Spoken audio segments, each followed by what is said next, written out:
乡亲啊，即摆伫个高雄上青上红的，就是这两只黄色小鸭。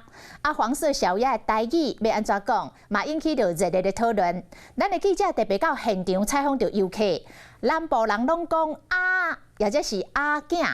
若为中部、北部来的游客，拢是讲鸭米仔。因讲自细汉就听长辈讲鸭米仔，讲念黄色鸭米仔，哪像更加会当感受到这鸭米仔可爱的魅力。黄色小鸭的台语怎么讲？知道吗？不知道。不知道。不知道。黄色小鸭台语讲吗？我刚才学到了。那黄色小鸭，就是不太会，就对了。那试试看。你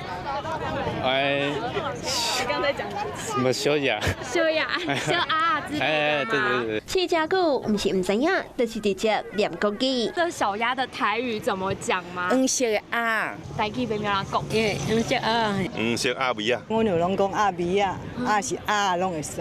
姐姐是哪里的人？桃园。对，人较有咧讲鸭米啊。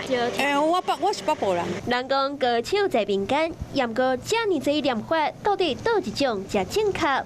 其实一般来讲，拢会听到或者是鸭囝。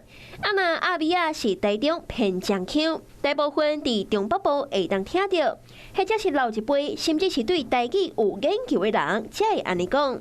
鸭米啊这个词公布了后，就随伫网络上引起着讨论。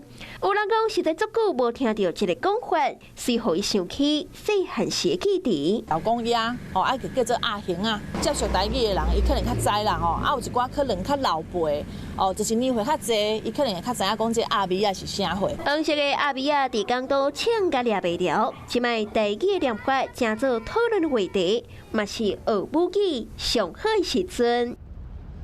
Hello， 我是林仙怡。想要抢先掌握最及时的新闻资讯吗？赶快订阅、按赞、开启小铃铛，锁定华视新闻 YouTube 频道。